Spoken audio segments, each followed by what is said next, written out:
Welcome to Counterpoint. I'm Mike. This is Nick. Hi. This is Mike. We're at my kitchen.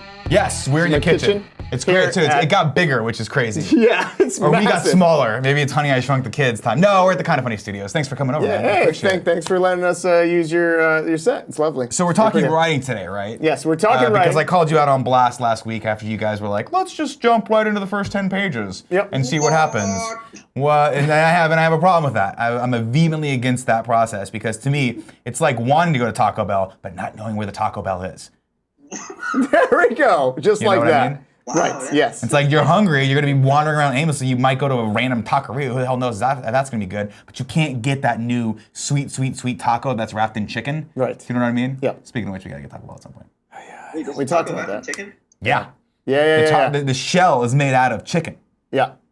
Fried chicken, like a double decker, but like with the top to it. So I mean, this is what I wanted to talk to you guys about, right? Mike, I want to know what your creative process is. Obviously, everyone out there, take this with a grain of salt. We're all still figuring this out. We're all still developing these tools. Largely, what I like to do is I like to have some sort of synopsis first. I start off with a synopsis, then I go into what's called a key beat outline, which is kind of top level, the big moments. You know, your catalyst, your first act turning point, your midpoint. And yada, yada, yada. Sure. And then from there, I'll do a beat outline, more of a traditional beat outline. Some people like to do the note cards. I like to just put it all down on paper. And that way, I've basically rewritten the thing like 4 or 5 times before I actually break ground on the actual screenplay itself. I feel like that's a really good way to do it. Although, as Sean Finnegan always points out to me, he's like, that's why you have a hard time finishing things. And it's true. Because to be perfectly honest, the only thing you like that? Yeah, he's like, yeah, that was really funny. Good impression of me. Because to be honest, I mean, but that's antithetical to the way I'm actually doing the one thing that I am writing and publishing, which is Kind of Funny, the animated series, which you can view on youtube.com/kindoffunny. New episode just came out last Monday. That I'm not planning at all because pretty much it's just one long dick joke. So you don't really need to know where you're gonna begin and end with that because you start with dick and you end with dick. Yes. Long dick is what I got from that. There we go. We knew where that was going. There you go. So Mike, walk me through your process here. What's your thought process? Sure. I mean, I used to be very plot-based when everything I wrote. I'm much more experienced with writing novels and short stories and things like that. Mm-hmm. And it was plot, beat by beat, exactly what you said. Sure. But then I ran into the problem that apparently Sean Finnegan knows about, finishing things. Right. I have a super strong Act 1, Act 2.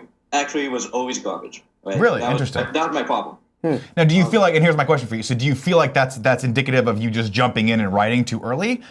Because ideally, my thought process, and I think a lot of people would agree, is that if your story doesn't read well in a 1.5-page synopsis with a definitive beginning, middle, and end, then it's probably not going to play well over the course of 90 to 2 hours, 90 minutes to 2 hours, right? So my thing with, like, I would rather know that, and I've done this, like I've written multiple like drafts of synopses, is that the way? Yeah. I think that's for films that I'm just never gonna write because I got like halfway through the story, I'm like, this is stupid, this is not working, this is not gonna work, and I really don't know if I want to dedicate the time to put into this. Right. So, I mean, where do you come down on that when you write? Are you noticing that during that phase, or are you kind of getting to like page 60, page 70, and going like, uh-oh, like this just got bad. Uh-oh, the whole city's lifting up. We don't know what to do with this. Maybe we'll have to fight multiple Ultrons. That's definitely happened in script before, and it's an awful, awful feeling. Like how I just talk shit about Joss Whedon. He's a good man. He's a good man. No, he's really good. Okay. I'm just fucking with him. I'm just screwing with him. Like he's watching this. Everybody, give him some love. Okay, there you go. But I always go with characters first. Before it was plot first. Interesting. And that's why I ran into problems. So I really like making complex characters, character backstories, and then I come up with a situation and let the characters kind of decide where the story goes. Interesting. Which sounds kind of weird. No, that makes sense. Yeah, it becomes kind of like a little game because you come to different decision points and then you're like, what would that character do? And then the character actually chooses when you're kind of playing as that character. Sure. So it stays true to the character and the characterization. But this process goes a couple drafts in my own head before I actually write anything down. Got it. And then based on that, I get kind of a skeleton of an outline and start writing. But still, the story could change, and that's where the note cards come in. I love note cards because you could shift them around And See, I haven't adopted the note card mentality yet, but everyone swears by actually just having the board, the standard analog like tactile board to see the 40 to 60 beats laid out in your various acts. So that's definitely something that's a tool that I need to tap into more. However, like I don't know if there's one specific place that I start off at when I'm writing a longer format like screenplay. Again, for something that I'm writing for 5 minutes, like I just kind of know where inevitably the beginning, middle, and end is gonna, and what I want the audience to know at the end of it. So that's not that hard. But I think that like I look at writing the longer screenplay as sort of putting together one of those 3D puzzles, like one of those, you don't necessarily know how all the pieces are going to fit together. Sure. Only there's multiple ways to put together the plot and the characterization and the overarching character development. So I kind of do all those hand in hand, and I'm with you. Where the characters, after if you flesh them out to a certain point, start to take on a life of their own, where you can see what the decision is going to make, which is why it's always heartbreaking when you have to make them make the decision that's the wrong decision first. And I feel like that's probably where I've hit the biggest stumbling blocks. Is that Blake Snyder wrote a great book called Save the Cat. I don't know if you've ever read it or not, but I've read every book on screenwriting there is, and he was like, he had a great point in that where he was like, if you're getting to page 50, page 60, and your story's flat, you don't really know where it's going, go back and look at your character and see if he's actually flawed, because chances are he isn't. And if your character's not flawed, you're going to get to page 50 and be like, there's really no place for this character to go because he was perfect when he started, and he's perfect now, and there's nothing to do. And that's how you make a good antagonist, because that antagonist needs to poke at that flaw. Mm-hmm. Like that's kind of like what the purpose of that is. So that's a good way of putting it. Yeah. So I mean, I think we're all on the same page. I mean, honestly, like when I write, I bounce back and forth between writing like beats and fleshing out the character outlines too, because I feel like they both really play nicely with each other. Unless you're writing something like an action film, in which case I don't know that you necessarily have to worry so much. Then it's just all you have to do is he's an ex-Navy SEAL, and his wife died, and someone killed his dog. Sure, you know what I mean. That's all you need. It's like John Wick 2. Just basically motivation to get kicking butt. So. Exactly. Yeah. So when you're writing, Nick, do you have a specific point you want to tell in the story, or do you just kind of let the story go and then kind of put that in after with different draft revisions? No, I think for me, and this is something that obviously I'm still working on this and still finely tuning this instrument. But I think for me the most important thing is making sure that the theme comes through, right? And so if like that, to put it back in again the Save the Cat format, making sure that in the first 5 pages, what we're getting across. Whatever the main theme or the central theme of the film is, and then every element of that is either, is some way, shape, or form backing and building toward that. I think that's kind of what I've been focusing on a lot lately, which obviously it's different per genre, right? I mean, you're not really dealing with a lot of complex themes when you're doing something like a horror film, right? It's more reliant on the visuals and sort of the sight gags and a loose plot line that you're not really terribly worried about logic in. But when you're writing something like a comedy or something a little bit more like an indie that you are trying to explore those themes, I think you owe it to yourself to pay attention to that first and foremost. Yeah. Yeah, I don't know. But I mean, again, this is what I always do. Like in my process is like I finish the screenplay and then I just don't look at it for a while and then I go back and look at it and I'm like, Jesus, what was I thinking? Yeah. Right, what was I thinking? But that's part of the process, right? Like I forget who said it, but someone I think it was Hemingway. Step away from it. You're writing like, is rewriting, right? Yeah. That's just the way it goes. You're gonna do that. So if you think that if anyone out there thinks that they're gonna write the perfect first draft and someone's gonna look at it and be like, this is great, it's probably not gonna be the case. Maybe you're lucky, maybe that'll work out for you, but I've often noticed that when I go back, a lot of my scenes fall flat. I just reread something that I wrote a year ago and I was like, half of these scenes are useless. Sure. Like half of these scenes don't service, because every scene should service something, right? Yeah. It's either servicing character development, the B story, or the A story. So like, if you have scenes in there that are extraneous, and you'll know them when you see them, because you'll be like, what the fuck, why are these people doing this? Why is he in class again? Right. Why is he in English class and then immediately in math class? Which is, I had 2 back-to-back class scenes in a movie that I wrote about kids that are in high school, and I'm like, but it has nothing to do with them being in high school. I'm like, why are they here? I don't want to see them here. I want to see them in the main action, right? Nice. So yeah, that's my thing, but we'll see. I don't know. But the reason why I like, by the way, the more regimented approach is because it's not as daunting as just sitting and trying to write indefinitely. I love the idea of saying like setting a benchmark or a milestone every night and just saying like, look, I'm gonna write for an hour. I don't know what I'm gonna work on, but I'm just gonna work on this one movie or this one script that I'm fleshing out. And after the hour's done, we'll see what we get. And sure. Oftentimes I get like, I'll write like 2 or 3 beats, or I'll flesh out, rewrite some of the key beats that I write. That I'm working on, and then I just close it. I'm done. And if you do that every night, like right now, I'm on I think beat for the one I'm working on right now. I think I'm on beat 38, and just reworking the 3rd act of the one I'm on right now. Sure. And so I'm almost ready to start to either note card that or just start writing. So we'll see what happens. So do you write the story in order, or do you write scenes as you think about them? It's kind of it's a hodgepodge. Generally, I'll write the beginning and then the end, so that I know. I mean, that's a technique I picked up in college. My screenwriting professor was like, "Look, the best thing to do is write the beginning of your movie and then write the end of the movie, so at least you know where you start and you know where you're going to end up. So if you know, so you know where you're going to go, you know how it's going to end. Interesting. So ultimately, you write the climax. You know what the climax is going to be, and you know what the beginning is going to be, which is the catalyst. And then it's just a matter of focusing on the character development from that point on, because that's really what you're dealing with, right? You want that. You want that nice arc of, you know, the point of no return happening around 25.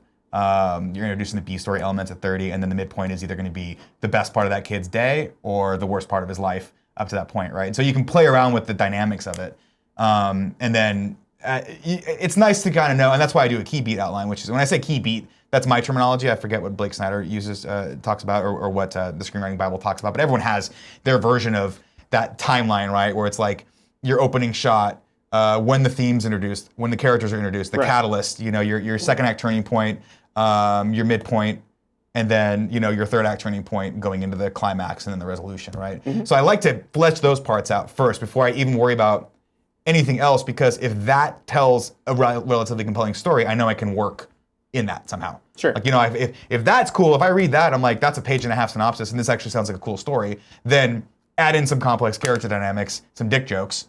This is gonna be a fun 90-minute romp. You know what I mean?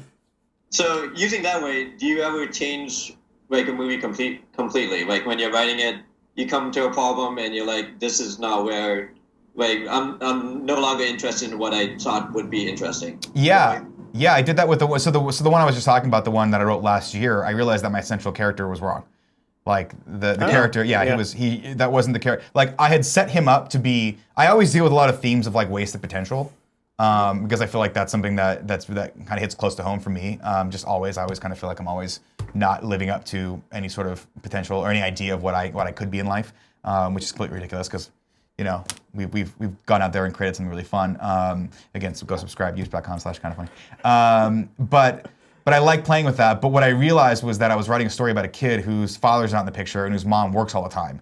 And so this kid's not about wasted potential. This kid's about being lost and a little bit rebellious, right? Because it's not like, if you look at, and I like to approach the central character's conflict psychologically, right? Looking at it, almost doing it. Sometimes I'll do dossiers on these characters, like a psych eval, where that talks about what strata of psychoses my characters fit into. And what I realized was, I was like, this character wouldn't be a really nice kid who's just a little bit lost and needs more motivation. This character would be a little bit of a rebel who is taking advantage of all these situations because no one's in his life telling him not to, until he meets this other character that basically forces him to care about something, or he's put into this set of circumstances where he has to care about something that really matters, and he uses all those other skills that he was abusing before to, you know, figure out and solve the problem at hand. But it sucks because now I have to rewrite the whole thing.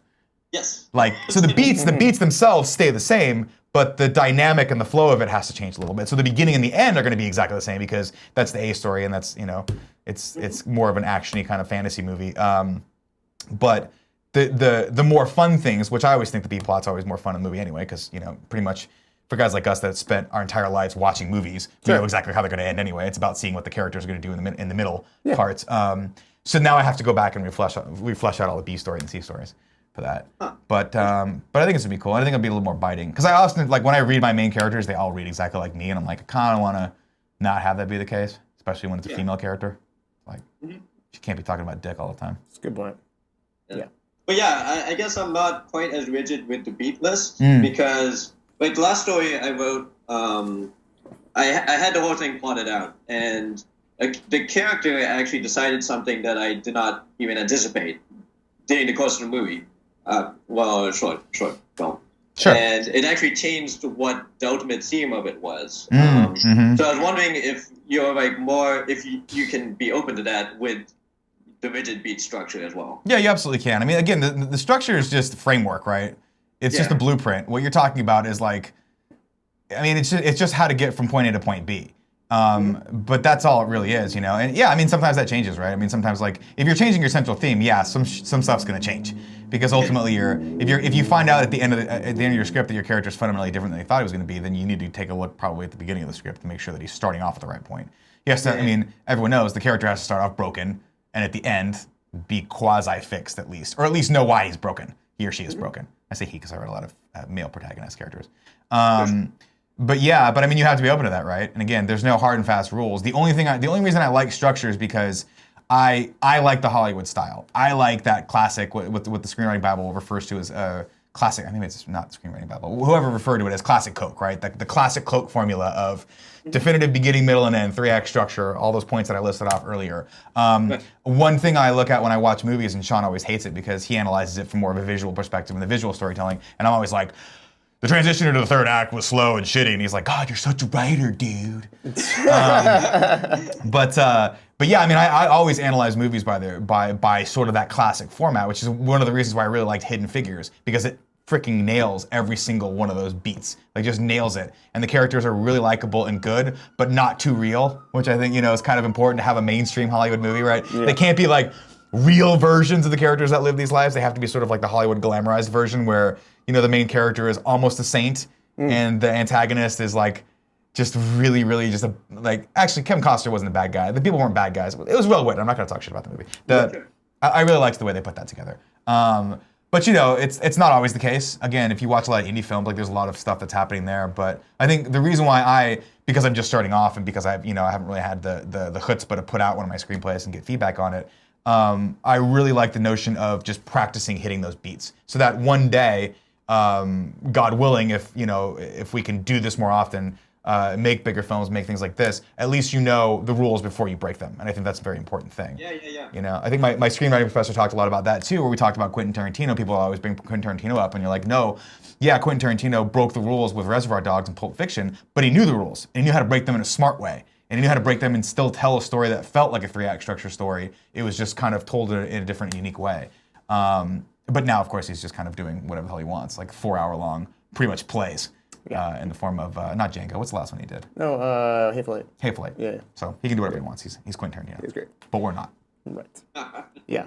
So, based on this info, how do we want to work with this, Mike? Do we feel like we still want to progress going to the 10 pages, or do we want to step back and go with an outline to kind of move things forward that way? So the 10-page thing was actually kind of interesting.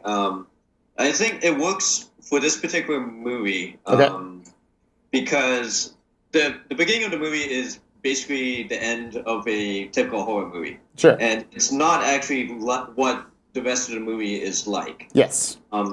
So I was kind of viewing it as a little short story, which is contained in those 10 pages, and which is much easier to write. Right, just to get something down on the page, to be honest. Right. So kind of, yeah. I mean, I and trust me, I get that too, right? Like a good kind of rule of thumb that I try to remember, which is difficult not to, but I try to remind myself all the time is that whatever the first draft's going to be, it's probably going to be terrible. So so like just getting through. There is merit to just getting to the end, to just getting to that page 110 or 120 or however long you want to make this. And this one, I'm assuming we're shooting for like 90 to 95 pages. At best, yes. Yeah. But there is merit in doing that. Absolutely. My only thing is, for this specific project and what I know about, the first 10 pages are really, really important in setting up tone and theme. Like really important toward getting the main character who, and this is the hardest thing I think you guys have to face as far as I'm concerned, is that we have to like the main character and be on his side, and that's really difficult to do with the concept, and I think that's going to be set up very much in that first scene and seeing that character's perspective. Oh, that's interesting, because I don't think you do have to like the character right from the beginning. I don't think you like him from the beginning, but I think at some point we have to shift perspectives and see his world. And that's when we have to realize that there's a different dimension to this character, and that has to be done very well, because that's going to set up the comedy and the sort of momentum for the rest of the film. Right? And that's definitely going to be happening after those 10 pages, because I want the first 10 pages to be exactly like a standard horror movie. Okay. So you think it's going in one direction, and then it changes into something else. I understand that. Don't you feel like on some level you can do that in the first 5 pages, though? Like, how long does that scene need to be? Actually, yeah. Before we get into it, that's my only question. Is like 10 pages are getting close to like the catalyst, right? Like we're assuming that something big's happening. So like, do we need to set up the rest of the world there, or are we going to do? I mean, again, I like the idea of doing the last 10 minutes of the movie that came before, whatever that's going to be. Right. That's cool. That's a fun concept. Sure. And then you can lead that up directly into sort of whatever the catalyst is that forces him to be like, fuck this, I'm going in a different direction. Actually, yeah, you could totally do that in 5 pages, which would be equivalent of because don't you kind of like part of me kind of wants to see his world before we get into the world of the movie. That's just me. But I mean, again, I buy your perspective too that we set up this and then there's the jolt of, hey, that's not his reality. His reality is actually this.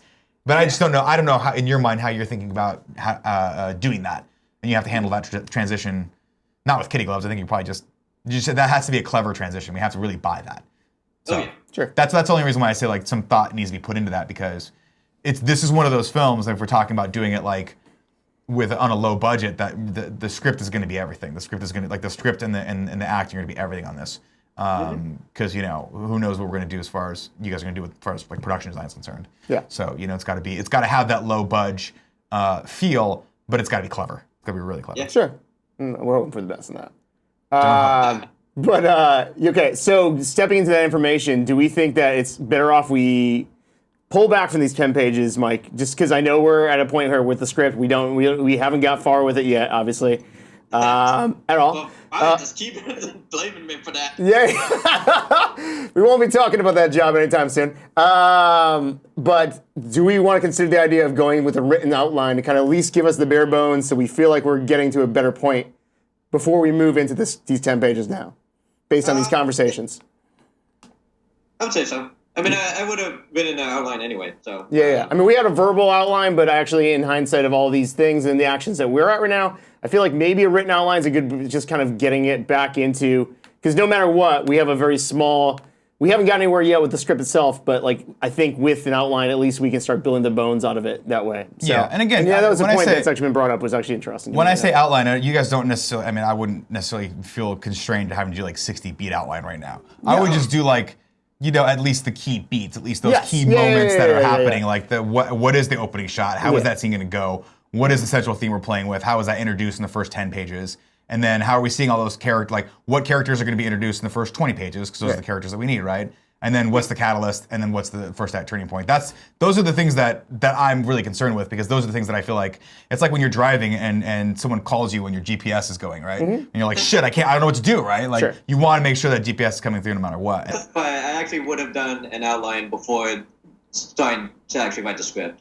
Yeah. Because I think the only... I mean, that's revisionist history right there, but that's not a big deal. We all saw last week's episode. It's up. It's YouTube.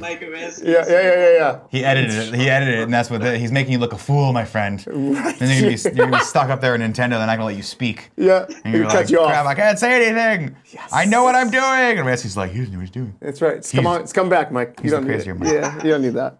I think when you're writing a short story or a novel, the process is actually different, where you can actually just start writing. Yeah. Sure. But for a movie, it is like you have so many different considerations. You have like just like what the budget is, how. Actually, this is a good question, Nick. Sure. Are you ever constrained by, because I have a producer mindset, and I'm sure you do as well. Like when you're writing, are you ever constrained by the actual budget or those external forces, or do you just write and then pare it down later? It depends on what the fantasy in my brain is of how that screenplay is going to play out, right? So if the fantasy is, hey, I'm just going to write this screenplay and it's super fun and who cares where it goes, no, sky's the limit, it doesn't matter. If it's, hey, one day I could definitely see trying to find some funding for this and going after it, then yeah, I write with a budget mindset of anywhere between 50,000 and like 250,000, right? Depending on what I know from the productions that I've done. I could look at that. I could look at a script and be like, okay, for instance, like don't write an effect like the Predator as one of your main antagonists into a horror movie because that's going to be at least $10 to $15 million right there to do that effect convincingly, right? But if you're writing like one of the ideas I have is an indie set in San Francisco about guys bar hopping over a weekend. That I think you can do for that's one of those where you go, okay, you write with a $200,000 budget in mind. Or at least trying to make a movie look like $200,000. Because $200,000, by the way, sounds like a lot to a lot of people. It's not. No. I've done shoots that are like 3-minute long internet video shoots that cost $25,000. And even those didn't look that good because in order to really get that quality filmmaking, you got to there's so many elements that are expensive. There's so many elements that you need. So you got to beg, borrow, and steal. But like you can't shortchange yourself on talent or your leads, you have to have a good DP. And you know what I'm saying? Like it starts getting expensive very quickly. And when you don't have the money, you can actually, you either have to have a really good concept that's kind of a gimmick concept, or it's not gonna pan out. Yeah. And like all too often, the thing I see most often in unsuccessful short films or films is that people, you're forced to just get what you can get. And the problem is, like, acting goes a really long way, and a lot of people don't think that because we're so visually focused, especially on the internet, where we're like, I got depth of field, that's all I need, right, to tell a cool story. But in reality, no. I mean, they're like, acting's hard. It's not easy. I can't do it. It's really, really difficult. And this is something that people spend a long time trying to do, like trying to get good at. And when you see someone that's really good at it, they transcend the medium. Like they just are. You see it. You'll know when you see it. Like, and Sean put it to me one time where he was working with, I think it was Elijah Wood. You saw that, and he was like, "Man, you work with that guy," and he looks into the lens, and you just get it. He just convey, like, he's just good. He just emotes like emotion, Wait, back me up. Sean worked with Elijah Woods. What the hell? Yeah, he shot a music video with him once, right? Yeah. So Sean, and that's a very special thing, and and I've seen that. I've seen glimpses of that with some of the projects that I've done. Granted, most of the projects I do are, again, dick joke videos. So I'm not looking for Leonardo DiCaprio to be in one of those. Although, Leo, if you're watching this, hit me up on Twitter, dog. I mean, I see Tim Geddes as the next Leonardo DiCaprio, so... Well, they say that Tim Geddes is a Brad Pitt of the internet. It's very true. I'm sure he thinks that. So. He very much thinks of himself that way. No, and again, it's not to disparage what we do on a daily basis here at kindoffunny.com or youtube.com/kindoffunny or patreon.com/kindoffunny if you guys want to go out and support us at the $1 level or above. But it's not to disparage what we do here, but we're podcasters. We make goofy videos. We do Let's Plays. We do more commentary-based content, right? And so... even when we do sketch comedy or we do things like Kind of Funny, the animated series, which again you can watch on YouTube, that's you can see how it's still us. It's still very much us just saying the words and having fun with it. But we're not purposely trying to go out there and act because we know that that's not necessarily in the cards for us, right? And the material is actually written and scaled to that point, where I'm not trying to develop these characters in such a way that they're having these character arcs because it's probably not going to happen. Sure. Instead, I have to rely on the gimmick of my character being sucked through VR porn into Tron. Right. Right? Because that's what the kids want. Right, that's what the kids want. Yeah. So, take that in your mouth. Okay. Sorry, what did I say? Take that for what it's worth, what I meant. All right, there we go. Sorry. All right. Well, I think we've cleared up some big. See, dude, easily under 3 minutes. Definitely under 3 minutes. He was like, "We're gonna do this. It's gonna be longer than 5 minutes." Come on, dude. Yeah. That was a 3 to 2 minute conversation right there. Yeah, just that's what the editing will do. Just put it out. Yeah, Magic. That's what you It's do. a vlog. Yeah. Just cut it so that we just cut a little bit, but the kids will think it's cool. That's right. They like the little pop. Hey, look at those two old assholes. And Mike, Yeah, Mike, he's young. He's working at Nintendo. He's got a full head of hair. That's good. Yeah, all right. Well, I think we settled something. Yeah, sure. We're going to work on an outline, maybe. Who knows? We'll see what happens next week. Maybe not. Probably not. But we'll hope for the best, all right? Hey. If you like the video, make sure to click the like button. Share it with your buddies, because, that's what you do. Pass it around. And subscribe to Classic Ransky. Or, also subscribe to the Kind of Funnies also. Yes. It's good stuff. Please do. We need your subscriptions. He's begging. Yeah. And then how do we wrap this thing out? Bye-bye. You say, No, Nick, thanks for joining us. Mike, thanks for joining us. Hey, thanks guys for joining us. I don't do this Stay stuff. tuned next week, next Tuesday at 9 a.m. 9 a.m. 9 a.m. Pacific. Every Pacific, Tuesday. Pacific Classic time. Ransky. Go subscribe, like, share. Leave a comment here. Do you think we're crazy? You're good at this. Do you Much think better, we're- man. Do you think we're bad? Do you think this is ever going to happen? Probably not. Maybe. I don't know. Let us know what you think in the comments below. Remember to go to kindoffunny.com or patreon.com/kindoffunny and support us at the $1 above level. Wait. Oh, I'm sorry. Is that not your thing? No. That's you our did. thing. You're messing- Subscribe to this Okay, channel and then go anyway, subscribe there we go. to Sean Finnegan's channel. It's called Shark Finnegan. Shark. Shot by Finnegan. Finnegan. Yeah. Okay. And until next time. Have a conversational day. I don't, What's your outro? I don't have an outro to the show. You gotta be like this. Aransky, out. Hey, I like that. Oh. Whoa, conversation. What? That's Colin. Stay classy? No? No, you can stay classy. That's not bad. Stay classy, San Francisco. Yeah, but that's already been done. I mean, that's kind of. Just look at the this camera ain't like bye. this. I'm Batman. I'm Batman. I'm Batman. I'm Batman.